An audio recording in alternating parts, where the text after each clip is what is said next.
ये कहानी एक ऐसी औरत की है जिसने अपने बच्चों की खातिर हर तरह के मसाइल का डटकर मुकाबला किया और जिंदगी के किसी मोड़ पर भी सब्र और हौसले का दामन नहीं छोड़ा।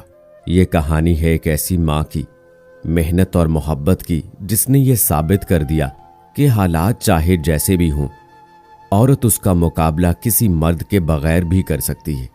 इस वीडियो को आखिर तक देखिएगा और मेरे चैनल को भी सब्सक्राइब कर लें ताकि रोजाना अपलोड होने वाली वीडियोस का नोटिफिकेशन आपको बर वक्त मिलता रहे। मेरा नाम रोशन आरा है। पता नहीं माँ बाप ने ये नाम क्यों रखा, क्योंकि नाम से तो मैं रोशन आरा हूं, लेकिन हकीकत में रोशनी मेरे पास कभी नहीं आई। मेरी किस्मत में जितने गम आए, काश वो कभी किसी को ना मिले। जिंदगी की कोई रात और कोई दिन खुशी से और हंसते हुए नहीं गुजरा, मगर इतना जरूर है कि आने वाली कल के इंतजार में रात को सोते वक्त थोड़ा मुस्कुरा लेती थी कि कल का दिन शायद कोई खुशी की नवीद लाए। मेरी शादी 20 साल की उम्र में ही हो गई थी। शादी के चंद साल तो बहुत अच्छे गुजरे। शौहर भी अच्छे और हमेशा मुस्कुराने वाले थे। अपनी जिंदगी में उन्होंने मुझे कोई गम नहीं दिया। कमाते बहुत ज्यादा नहीं थे, पर फिर भी दिन अच्छे गुजर रहे थे। मगर तीसरे बच्चे की पैदाइश के 1 हफ्ते बाद ही मुझे यह खबर मिली कि मेरे शौहर की एक हादसे में मौत हो गई है और मैं बेवा हो गई हूं। मेरी तो दुनिया ही उजड़ गई थी। कई दिनों तक तो मुझे कोई होश ही नहीं था, मगर 1 महीने के बाद मैं कुछ संभली तो मेरी सास और मेरे देवर ने कमरे में आकर कहा, देखो अब तुम्हारा शौहर तो चला गया है और यहां कमाने वाला भी अब तुम्हारा एक देवर ही है। ससुर भी चल फिर नहीं सकते और अब कोई और आसरा भी नहीं जो तुम्हें हम अपने साथ रख सकें।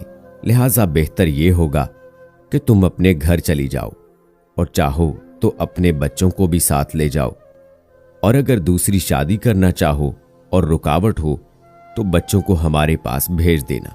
मुझे ये सुनकर बहुत हैरत हुई कि अब ये लोग भी मेरा बोझ नहीं उठा सकते।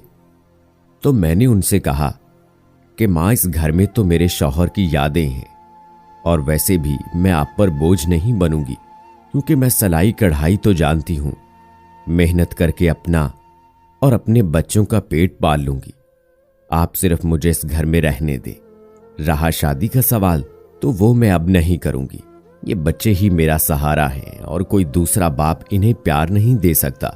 मगर उन्होंने मेरी बात ना मानी और मुझे कहा कि तुम 3 दिन के अंदर फैसला कर लो ताकि हम यहां से चले जाएं, क्योंकि अब इस मकान को बेचकर तुम्हारा देवर कुछ छोटा मोटा काम शुरू करेगा। मैंने जब ये सुना तो मेरा दिल गमों से भर आया। तब मैंने कहा, ठीक है, जब आप मुझे रखना ही नहीं चाहते तो मैं 3 दिन रुककर क्या करूंगी।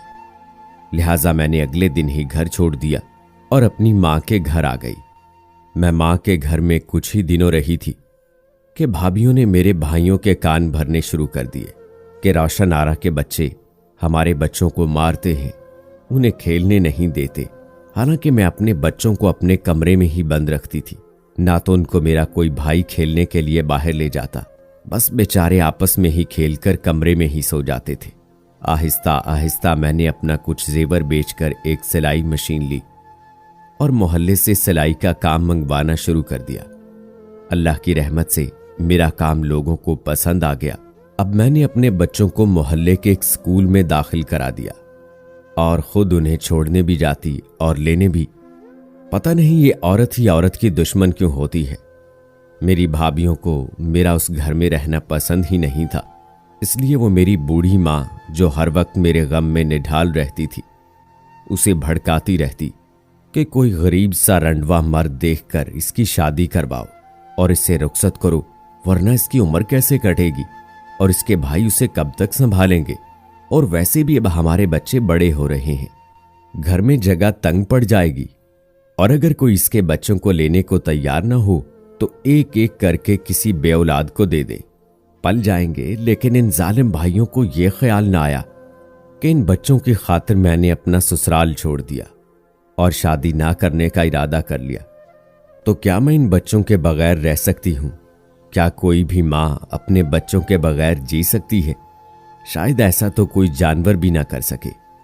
उस रात मैं सो न सकी और अगले दिन अपनी कुछ चीजें और एक चूड़ी जो मेरे शौहर की आखिरी निशानी थी बेचकर मैंने गली में ही 1-2 कमरों का मकान किराए पर लिया और वहां अपने बच्चों के साथ रहने लगी। अब खर्चे भी बढ़ गए थे, इसलिए मुझे सिलाई का काम भी बढ़ाना था। इस सब में मेरी एक दोस्त ने मेरी बहुत मदद की और अपनी मां से कहकर उसने मुझे एक बुटीक की मालकन से मिलवाया। उसे मेरा काम पसंद आ गया और वो मुझे हर महीने इतना काम देने लगी कि मैं अपना गुजारा करने लगी। उसके बावजूद मेरे बच्चों को बहुत महरूमियों का सामना करना पड़ा। इस दौरान मेरे भाइयों ने मेरी खबर तो क्या लेनी थी कि वो मेरी मां से भी तंग आ गए थे, इसलिए मैं अपनी बीमार मां को भी उस घर में ले आई थी। बुटीक की मालकन जिससे मैं काम लेती थी उसने मुझे कहा कि अगर मैं तुम्हें एक छोटी सी फैक्ट्री लगा दूं तो क्या तुम ये काम संभाल सकोगी। मैंने कहा क्यों नहीं।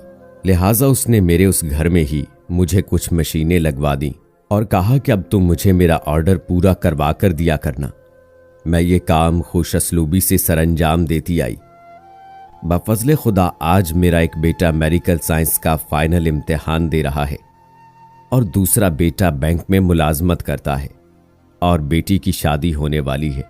मेरे बेटे कहते हैं कि माँ अब ये काम छोड़ दो, लेकिन मैं ये काम नहीं छोड़ूंगी जब तक मुझ में हिम्मत है। अपने लिए कुछ रकम और कफन खरीद रखा है। न जाने मेरी माँ की तरह कब मैं मेरे बच्चों पर बोझ बन जाऊं।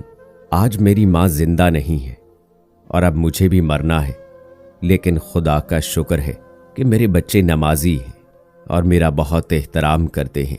बस मेरा दूसरी औरतों के लिए यही पैगाम है कि वो कभी भी किसी मोड़ पर हिम्मत ना हारें और कोशिश करती रहें, क्योंकि हिम्मत करने वालों का साथ खुदा जरूर देता है।